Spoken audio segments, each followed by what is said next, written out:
I would start with this. Before we get into the KPIs with any business, or even talk about that, if I was sitting down with somebody, I would say define your mission. And I know you talk about this a lot when you were talking about 11 leadership traits. And thank you for sending that out, by the way. I got a lot from reading that.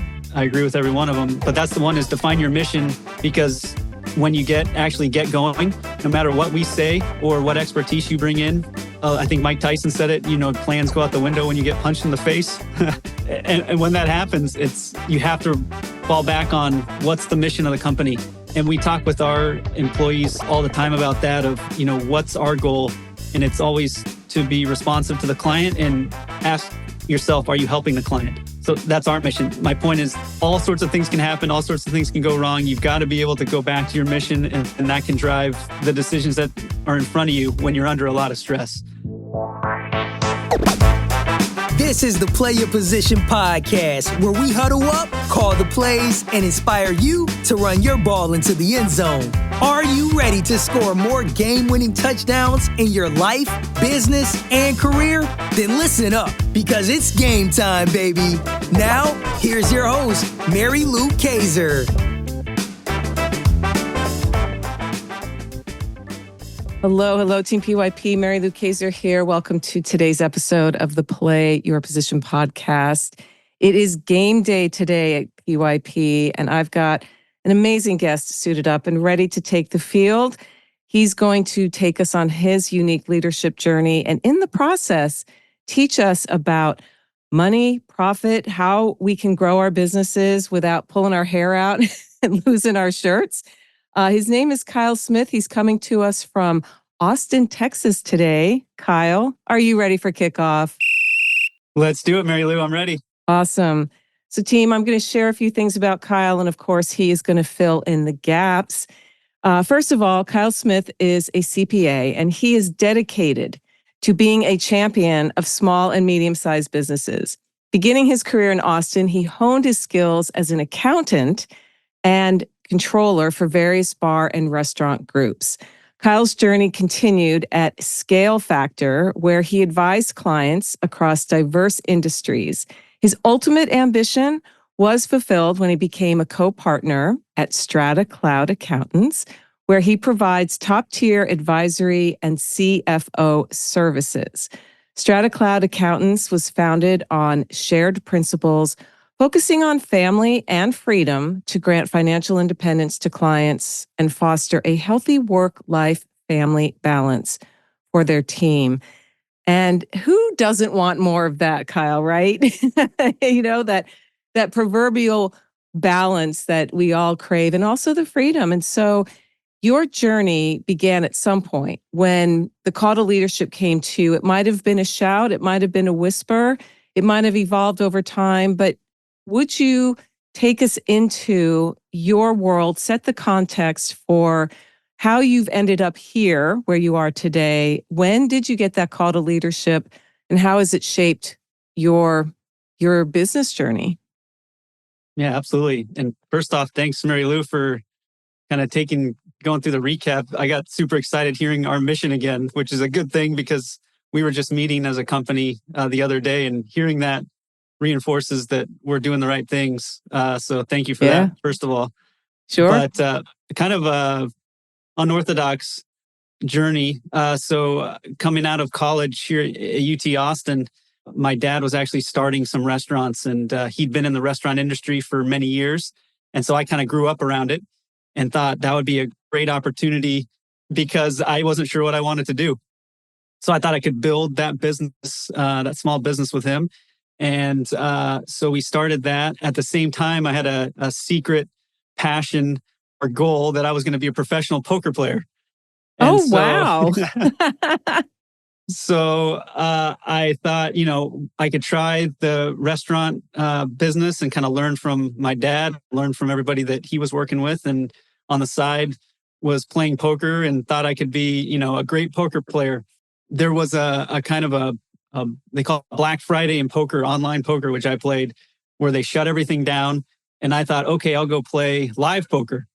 And when I did that, I kind of realized that this game is where one person has to win and the other person has to lose. Mm. And that's kind of not what I wanted to do. And I sort of realized that I wanted to help people. Mm-hmm. And that's when I got the call, the leadership call that, hey, I can do something that helps, both people can win. I can win, and the people that I'm working with can win if I do something different, more in the financial space. So that's where I kind of dedicated my time to learning everything I could about financials around the hospitality industry, and really had the goal of becoming a finance leader in that Mm-hmm. space. And that led me to being a director of finance at a brewery, which was amazing because I learned a ton about how the process works, where you can save money, where you can be successful. But it was just one industry. So And you you'd got to mentioned drink a lot of Scalefactor. beer. Yes, Yeah. Nice. exactly. And I thought maybe just being in beer the rest of my career, I could kind of broaden my horizons. So I worked at Scalefactor, and at that company, we worked with all industries. So I got a crash course in a lot of different industries, and kind of was able to become an expert in some, and learned which ones I liked and which ones I didn't. And we got a really tremendous opportunity. My partners and I, as Scalefactor kind of went away, we were able to help a lot of clients transition. And that started our firm, Strata Cloud Accountants, where we're Mm. dedicated to helping those clients, make more money, be more successful, and like you said, have that balance of family and work life. And it's something that doesn't happen overnight. So it's a really fun journey trying to work with them to achieve it.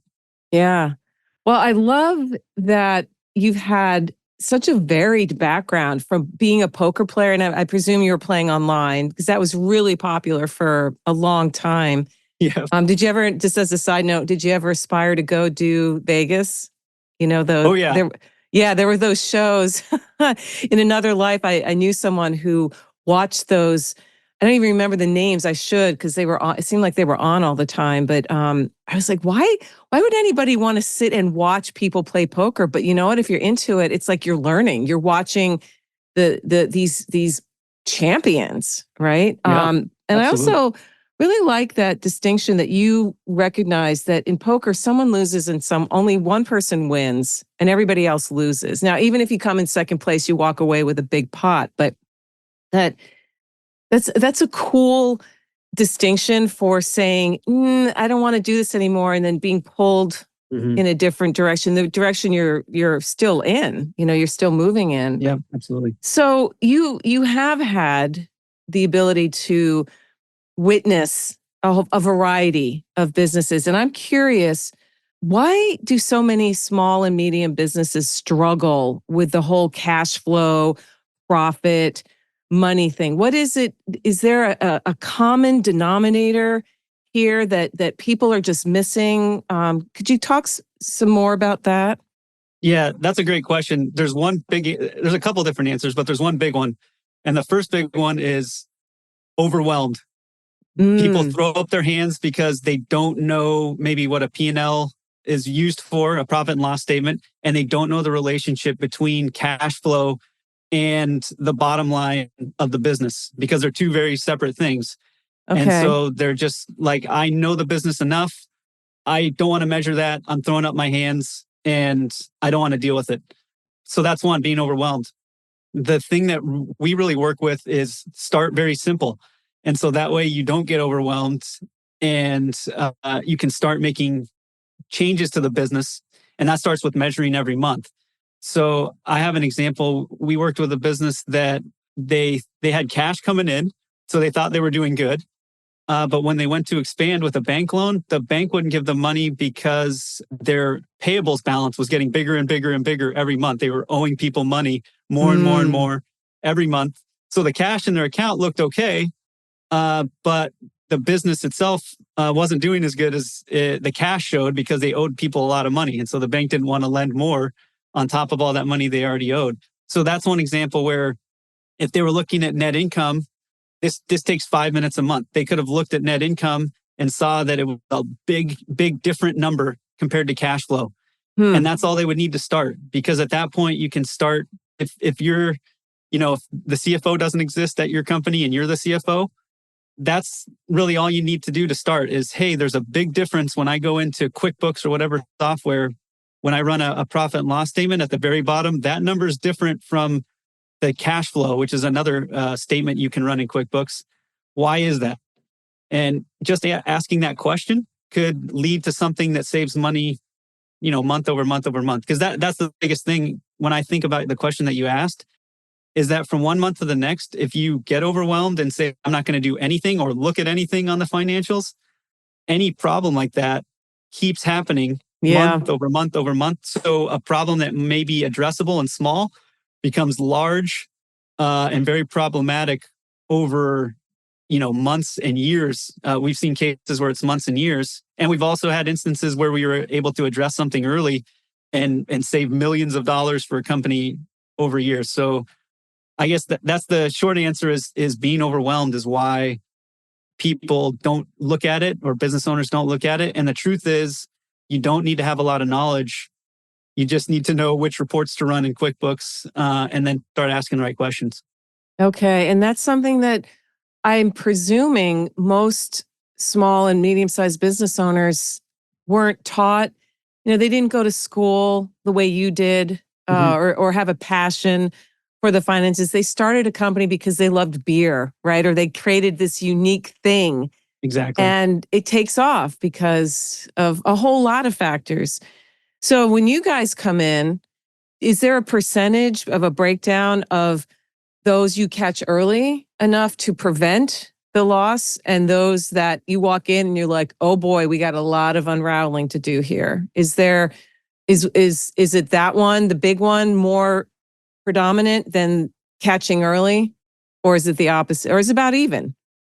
When we're coming in, there's usually something big that we're going to find because the people, and first off, I believe that if you don't have a CFO, every business needs a CFO, whether it's you or a fractional CFO like we do, which I believe is the best solution for many reasons, or you have a full-time in-house CFO. Either way, there needs to be a CFO function in the business because of the reasons that I just talked about. Yeah. And it's a good point. Most people aren't starting the business to become a CFO or a financial expert. They're an expert in something else, which is why we believe in teaching regardless. And we can talk about some of the tools that we have to do that for people that aren't CFOs. But to answer your question, if we're coming in a lot of the time, it's something big in the accounting that we need to fix. Because we have worked with businesses that have things very, very buttoned up and know the business and know the financials. And in that case, a lot of times the teaching function that we do, there's not as much to teach on the front end because they already know everything and there might be less need unless they're expanding or something like that. So most times when we're coming in, there's something that we're going to catch that might be something that's bleeding money for the company from month to month. Yeah. It is overwhelming.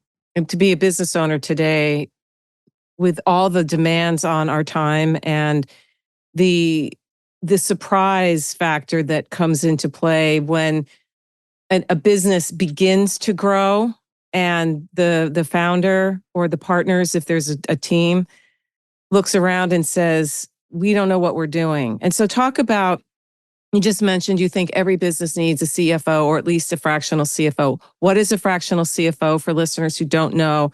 And how can that be a good solution for some people? Yes. A lot of the times, to be honest, it's a question of the size of the business and cost. So if the CFO is you or your executive team, if you're a smaller company, to go from zero CFO function in-house to a full-time CFO is a huge jump in cost. And so that's where a fractional CFO comes in, is we can perform the same functions and we're doing it really focused on ROI, which an in-house CFO would be as well. But we can do that on a fractional basis for the business as they need it. And we can adjust up and down as they're growing. So we can do a lot of the same things or all of the same things, to be honest, just on a different scope. Compared to an in-house CFO, including vendor negotiations, which are huge, can save a lot of money. looking at the financials, making sure that the accounting process is accurate, like we talked about, and there's not a big glaring hole there. Right. And making sure that the business's mission is aligned with the financials. A lot of the time, a business might have a budget, or the business owner might have an idea of what they want to achieve, but then that doesn't align with their goals personally. And so we go in and say, if that doesn't align with your goals personally, maybe the revenue target should be this. And that means that you have a net income target of this. Yeah. And then we can start working backwards, and we can get numbers that match a lot more closely with what their actual personal goals are, or maybe the executive team's goals are for the business. So short answer is we can be a bridge where a lot of the times a full-time CFO wouldn't make sense for a business. Okay. And it's because of salary and benefits and all that. And that's a big investment for, isn't payroll the number one cost of any business? Yes. Generally speaking, your help. Exactly. Generally speaking, unless it's a small product company, a lot of times the payroll is very quickly going to become your biggest cost item. Yeah, absolutely. Yeah. So in that, what you just painted, that scenario, let's say you're working with a microbrewery, and what might a founder say to you? They say, Kyle, we really want to be, within the next 2 years, we want to be generating 6 million, right? And right now they're only at, say, 500,000. And I want to be able to take 5 vacations a year. I mean, give us for instance, of what you might see where there is misalignment between what their vision is and what is practical based on the goals. Yeah, I think a great example is there was a company we work with. They had a very successful location that they funded with equity. So they got outside investors, a lot of kind of family and friends. They funded the business. The business did very well. And they are paying out those investors, and everybody's happy, except that they gave away a large chunk of the business because it was an unproven location. And so as a business owner, they had a certain goal, and it's going to take longer to achieve it in this case because of the equity they had to give to start the business. So they were looking, when we came in, they were looking to do a similar equity raise for another location. And we kind of looked at their cash situation and said, we ran some scenarios and said, even under the lowest scenario, it looks like you might be able to self-fund, maybe using a line of credit. And they were able to, instead of having a portion of the business funded by equity, they could self-fund the business 100%. And then that means they get to keep the profits within the business. They can share it with their employees over time instead of sharing it with outside investors. Not to say outside investors are a bad thing. I'm just saying in this case, they were able to hit their goals of, hey, we want to make sure our employees are taken care of, and we have certain financial goals for the second location. Now they're easier to hit because we did the analysis at the beginning saying, hey, you may not need outside investment this time around. You can self-fund it. And it makes, in terms of keeping cash in the business, it makes a huge difference from month to month to month because you're not paying out the investors. And so we were able to align their goals with the strategy for funding in that case, which makes a huge difference, like I said, over months and years.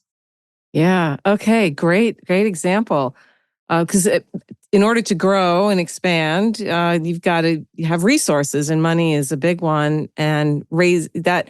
That's a popular method that shows like Shark Tank, for example, or you hear about pitching in Silicon Valley and VCs and all that stuff. But that may not be the best avenue. And I like that you explained that maybe there's an alternative that they hadn't considered. An outside objective view, like what you guys provide, come in and say, hey, you could do this. And I would imagine some people say, wow, we didn't even know that was an option. Absolutely. And it allows more options on the personal front, to your point. Right. So if they're able to keep more in the business, then that's money that they can use to help with their personal goals. Whether that goal is, hey, I want to take care of this one employee who's been with us from the beginning, it's now easier to do that. Mm-hmm. I can elevate that employee to a position where I can take more time to either work on another project or take more time with my family. That type of flexibility is huge and comes up a lot. I just thought of that specific example, but there's plenty, like you said, where the way you structure something, if you do the analysis at the beginning or we're helping with that, it makes a huge difference with options going down the road for the business. Yeah.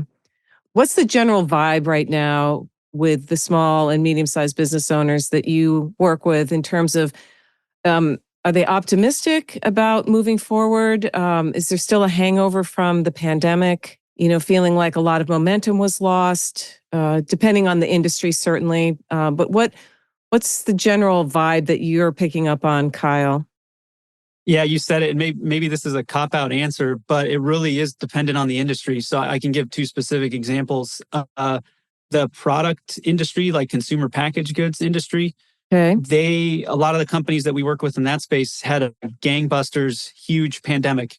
For instance, we work with a bicycle company slash shop, and they had a gangbusters, like I said, pandemic, where everybody wanted to kind of get out of the house and ride bikes outside. And then that kind of swung back because now everybody has a bike and they don't need a bike at that same pace. So that company had to scale up and were just struggling to keep up with demand during the pandemic. And then when they finally were able to start picking up, keep up with demand pulled back. And so they've had to readjust. So in that industry, it's kind of uncertainty right now, I would say. Okay. On the flip side, working with restaurants, bars, breweries, like you mentioned, in the hospitality industry, they are seeing growth and continuing to be steady. At least the clients that we work with, and they're gearing up for expansion. And to be honest, I really don't see the demand shifting as hard as it did, like it did with products, because of kind of the unique circumstances there. I think people are going to want to go out and have a good experience, whether it's a hotel or a restaurant, a bar, because I think everybody kind of got a little reality check of, hey, this is a special thing.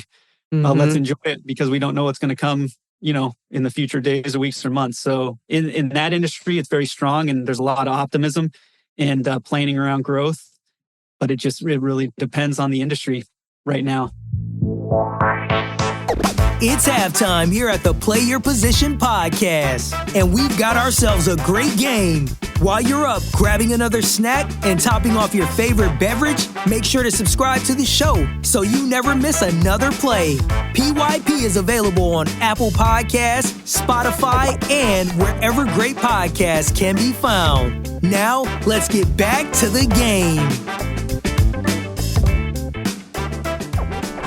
Yeah, and that's a fair answer. I love the distinction between products and services, because for listeners who either are building a business or maybe thinking about starting a business and thinking about their financial goals, and it's good to hear somebody who's boots on the ground working with a variety of business owners. And it's not to say that one is better than the other; they're two very different channels.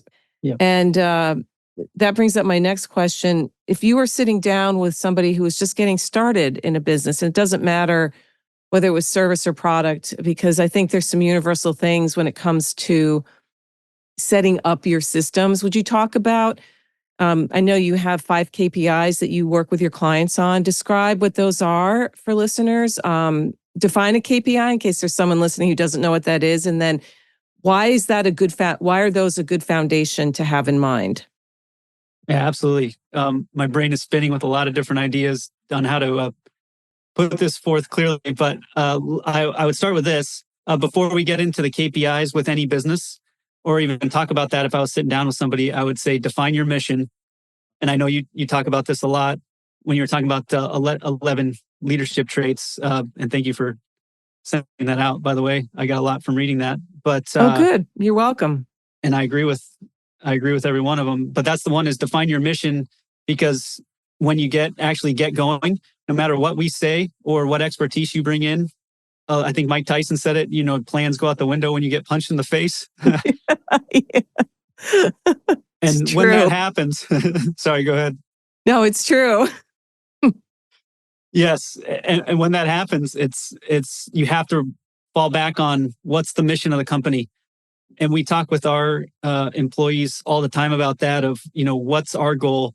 And it's always to be responsive to the client, and ask yourself, are you helping the client? So that's our mission. My point is, all sorts of things can happen. All sorts of things can go wrong. You've got to be able to go back to your mission, and that can drive the decisions that are in front of you when you're under a lot of stress.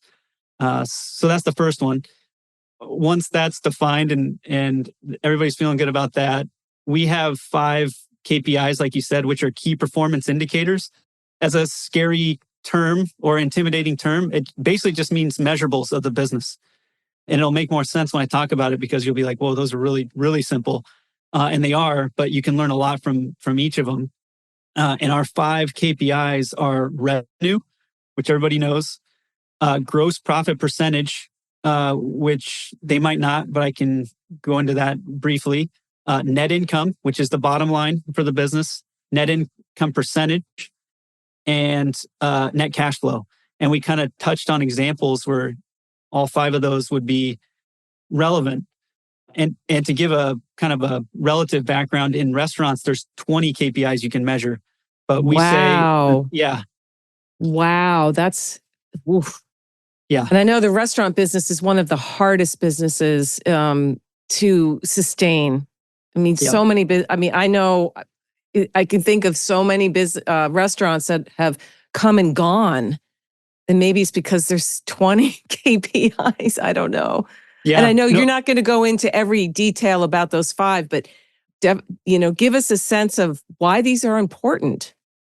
Yeah, absolutely. So the reason that we don't, I love KPIs, and I could go through all those 20, but in the spirit of not getting overwhelmed, like we talked about for business owners, this is the great start, we feel, is focusing on these 5. If you could even focus on 1, if you're not measuring, because like I said before, they start questions. They ask the right questions when you're measuring these. So the reason they're important, each one we've kind of talked about, but I'll bring up one, like gross profit percentage. The reason that we have gross profit percentage, and when I say percentage, that's a percentage of the gross profit compared to sales. So if gross profit is $5 and your sales are 10, then your gross profit percentage is 50%. And the reason that we measure that, or we recommend measuring that, is because if you just measure your dollars for gross profit, you're not going to really know how good you did compared to maybe another period. And that's the important thing. So if you sold twice as much as you sold the previous period, your gross profit dollars are going to be a lot better. And you're going to be really happy if you're a business owner, for instance. Yes. But that's where we kind of caution, should you really be happy? Is there a reason to be happy there? And that's why we measure percentage, because if your percentage dropped on all those sales, you need to ask, why is it relatively more expensive to produce your product or service at that higher sales volume? And let's start asking the questions to see why that happened. It may be something that we can't control. It may be something we can. But just looking at dollars isn't enough when you're looking at gross profit. You need to know, as a percentage of sales, if you'd sold 20 this quarter and you sold 10 last quarter, you should see at least a 50%. If you have a 50% margin, you should see 50% this quarter as well. If it dropped, we need to see why, even though your actual dollars might still be better than it was the previous month. So that's the type of benefits that you can get by measuring. Yes. Is asking those right questions. Yes. And not. I give an example where it might be you think you're doing good, you may not be doing good. It also works in reverse. You might think that you're not doing as good as you actually are doing. So it's always important to look at those metrics, to ask the questions and find out the answers. Yes. And I was sitting here thinking, this is why math is important to know at some level, because, it's easy to sit back and think, oh my gosh, Kyle, I can't even follow but what you're saying. But when you start breaking it down, like, don't just look at that big number of, hey, we had, $100,000 of sales this month, but and that may make you feel, like you said, really happy and great. And yet, if that gross profit percentage isn't wonderful, there's a problem. And I imagine that a lot of business, I would say most business owners, find themselves in the problem category. And then again, you guys come in and are able to show them look, this is where you're bleeding money, or this is where you might shave a little over here to gain over here. I imagine in a business like the beer industry, some of the factors you can't control would be the the hops production for a year, for example, or there might have been an extraordinarily hot summer and it affected the crops. There's a lot of ingredients that go Absolutely. into the making of beer. And then you've got the bottles and you've got the factory and the processing plant and everything. There's a lot of factors in a business like that. And I don't know. I mean, what are your thoughts? Is there any business that's just a simple, streamlined, straight to the top? Is it all conducive on really being passionate about it and loving the work and knowing it's not always going to go that beautifully? Sometimes you're going to have the peaks and sometimes you're going to have the valleys. Yeah. For better or for worse, I think the latter. And just to go back quickly, I'm what we do, we're the experts and we can come in and help a ton. If I keep going back, just want to reiterate, if you're a business owner and you're asking the questions and you don't know the answer to, like you said, the gross profit thing that we just talked about, ask somebody that knows. Come to our website, download. I have a video where I go through each of them one by one in QuickBooks. So to give people an example that you don't get overwhelmed, but if you don't have that, ask somebody that is a finance person that question and see if you can get the answer. There's ways to answer it. It's just you have to look at it and ask the question. So I always reiterate that everybody can do it. You just gotta start. But to answer your question, we have seen some businesses that seem like they're just money-making machines. And you might think, okay, I'll get into that business. But the thing is, everybody then can kind of move into that business. So then that business, the profits that people see kind of get competed away. So even in that perfect scenario where you think you've got a cash cow, you really don't in one sense. And so that's why I agree with you 100%. You have to do what you're passionate about because you're never going to survive because it's competitive and it's tough. So to be able to navigate the, obstacles and deal with all the things that you have to deal with as a small business owner, you have to do something that you're passionate about because there's no get rich quick. If people are people, and I myself included, I'm tempted to fall for things like that because you see that it's easy and other people are doing it. But in our experience, as a numbers person who can kind of look behind the veil, that's not really the case, especially in the long run. So you have to, not to say people aren't successful because we work with incredibly successful people, but they all go through hard times. They all go through times where they wanted to give up. And that's why you have to have the passion because otherwise you're not going to be able to make it through those tough times. Yeah. So how do you take care of yourself as a leader, Kyle? I mean, you were telling me in the pre-chat, you're a young father, you have young children, you're just starting that journey. You're running, you're a partner in this business. You train for marathons and probably do other things. So what's your approach to use one of the terms of the day, the self-care of the leader to keep you sharp and functioning? And when times do get hard, as they do, what do you lean on to muscle through? Yeah, I always need reminders of that, first of all. Don't we all? Yes, I definitely need reminders. But yeah, I love rock climbing. And when we had our second child, which one drawing strength from that experience is one way that I stay sharp. It's just kind of an amazing experience. We had a long and winding road to our current family. I will say that. So I cherish every day that I get to spend with my family. So that's one. Two is I try to go to bed at the same time every night because otherwise usually getting up multiple times during the night. So that's a big one. And then, like I said, I like rock climbing, but that was a full day activity. So I thought now that we have a newborn in the house, I need something that I can do in the morning and be back. And so that way I can, spend the rest of the day with the family. And so that's why I decided to to try running and do the marathon route. And I ran in high school. Okay. So that's the big way that I stay sharp. And I found it's a lot of fun for me just going out for a couple hours in the morning and kind of enjoying outside, trying to drink it in, as it were. And that helps me stay sharp where I can come back and work, spend time with the family, and feel like I'm at my best. So I had to give up rock climbing in the long run, but found a new love, which is marathon running. Wow. And for now, you may find rock climbing makes a comeback down the road. Yes. Yeah. I keep thinking, everything seems like it's so short term when you have a newborn, at least for me. And I Yeah. have to remember that we have a long, long road to go and lots of opportunities for future hobbies. Absolutely. Oh, absolutely. Okay. Well, thank you for sharing that. I'm curious, what are three untruths about money and profit that you wish all business owners understood? I can think of one off the top is that money is everything. Nice. Um, It's 'Cause- not. yeah, like we talked about, I think having the passion first, having your mission set, and making sure that the business aligns with the goals of whether it's a company that's a $30 million company with an executive team, or it's a sole proprietor business. It still has to have everybody bought into the mission and everybody bought into the goals.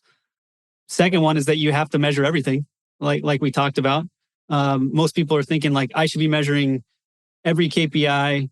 If I'm not, I don't have time for that, so I'm not going to do anything.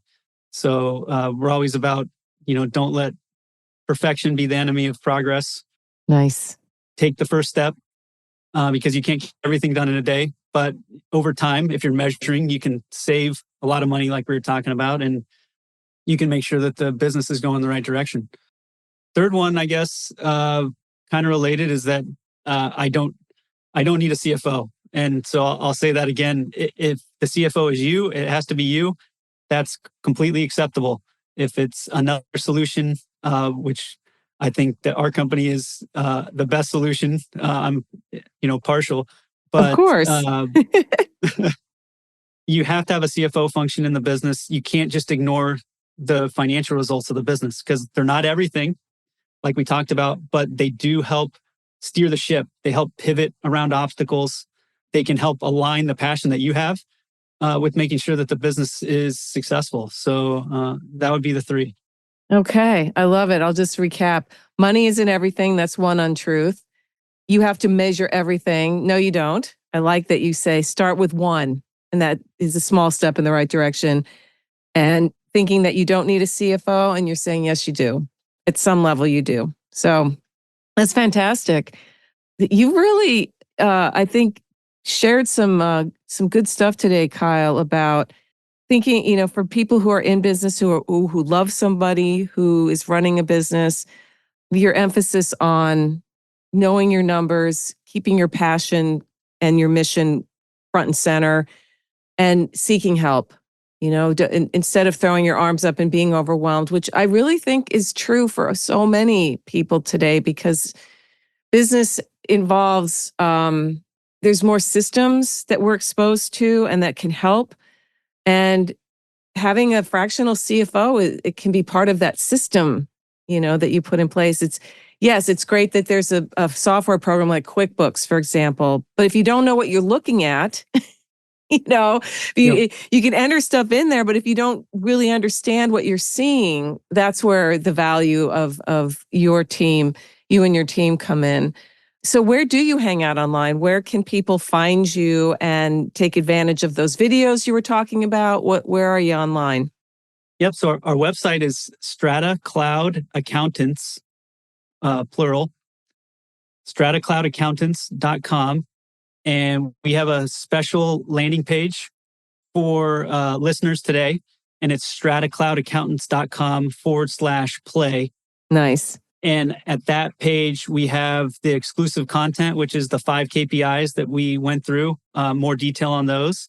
And we also have a downloadable worksheet that I prescribe for people to take the first step. It's the best way. It's super clean, super simple, and it's basically a narrative for a business owner on how they did from month to month. And I also have a video where I go through going each step and how it takes it about 10 minutes once you get into a good groove each month to do it. And it makes a huge difference. It's a huge investment, return on investment when you do it. So Great. we're also on Instagram and Facebook and all that. And I can provide all those links in the notes. But yeah, really excited to share that content because, like I said, we believe our mission is helping people. Yeah, no, it's clear. And team, you know that the links to get this download, the video walkthrough, the worksheet, also his social channels will be on his show notes page at pyppodcast.com. Also, if you're listening on your mobile device, which many of us do, they'll be right there in his show notes page, the description of today's episode. And you know, we're in a new year, and I'd love that you see optimism out there, that people are pursuing their passions and growing businesses. And you know what? If you don't get the money piece right, it's just going to be a mess. So I encourage you guys, go over and take advantage of what Kyle is offering, even if it's just an exercise that maybe opens your eyes to something you hadn't thought about before. There's value in that. And there's value in continuing to develop ourselves as leaders. So I wanted you to share some books, Kyle, that have been instrumental to you on your leadership journey. It doesn't matter. You may be a listener, you may be a reader, but what are some that you turn to or maybe have just read that you made a difference? Yeah. So one is really technical. I don't even know if I should say it, but you can share it. Why not? It's called Integrative Advisory Services, and it's a kind of a nuts and bolts book on what we do. But it really inspired me. So maybe as a lesson of, look for books that inspire you in your field. It's pretty field specific to what we do, but it just talks about how to be profitable as a business in general. Okay. And tools that you can use.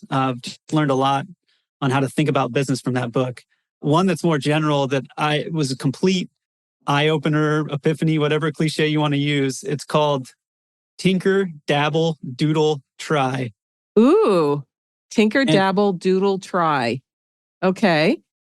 And the whole philosophy of that book is take the first step, take lots of breaks when you're working because your brain doesn't have a lot of, you can't just work 8 hours straight. You'll run out of gas. Have lots of hobbies. Basically everything that you talked about, Mary Lou, where you need to make sure that you're put yourself first in the sense of make sure that you're ready to be a leader inside. And then that moves out. You can't go outside in. That's really what it talks about. And it talks about a lot of studies that back that up. So it's really about doing what you like, being balanced in life, trying new things. That's a big one. Trying new things and not being obsessed with the results that you get from that. Just trying it is super important for the way your brain functions and the way that your brain works to stay sharp. So that one was probably the most important book that I've ever read to date on being a leader. Even though it wasn't about being a leader, it just helped me in that respect. Fantastic. I've never heard of that book, so thank you. It's always such a delight when a new book comes across, and the way you describe it makes me want to go get it right now. It just sounds awesome. I couldn't say enough good things about it. Please, let me know what you think of it. It's incredible. Yeah. And I like that you tied it to leadership, that you were able to, find those. I think that's a mark of a strong reader is if you can find an application to you, even if the subject matter isn't directly about what you do or what you like. I think there are universal truths in every book if you're open enough to that. So, team, I'll put links to these books on Kyle's show notes page as well. And before we say goodbye, Kyle, what are your last words of wisdom that you would like to leave Team PYP with today? Sure. I said it before, but I say it all the time, so I'll say it again. Don't let perfection be the enemy of progress. Love it. And with that, team, get these downloads from Kyle. Get one or both of these books. Find out what he's doing in the world and how he could help you or someone you know, and connect with him. Build your network. You never know when you might find yourself in need of a fractional CFO, somebody who's talented, who understands money, who can look at what you're doing and give you other options like he described earlier. And it could really change the direction of your business. And that's what we're all about here, to help one another. So Kyle, thank you so much for taking time out of your busy life, your family, your business, to talk with me and Team PYP. Appreciate you and the work you do and wish you all the best moving forward. Absolutely love chatting with you, Mary Lou. Thank you. Hey team, Mary Lou here. Who's number one in football changes from year to year. Fashion trends come and go, same with musical tastes. But leadership skills, they never go out of style. In fact, these days, leadership is an essential survival skill for a world that demands more from us than ever before. To succeed these days, you need to know how to show up for yourself so that you can then do the work you love with people you like the way you want. The Play Your Position Leadership Playbook helps you do this, and it's free. Go to pyppodcast.com to download your copy today. If being more successful this year, next year, in the 21st century is on your to-do list, get your copy of the Play Your Position Leadership Playbook now. pyppodcast.com. It's at the top of the page. You can't miss it. That's pyppodcast.com, and start being more of the leader you are meant to be today. This podcast was produced by Daniel Romeros. Show notes for this episode can be found over at pyppodcast.com. I'm Mary Lou Kaiser. Thanks for listening. Here at the Play Your Position podcast, we believe that the road to self-mastery and a life well lived starts with answering the call to leadership. That's when the fun really begins. Send this episode to any friends who might need to hear the inspiration and ideas you heard today. And feel free to rate and review us on your favorite podcast platform.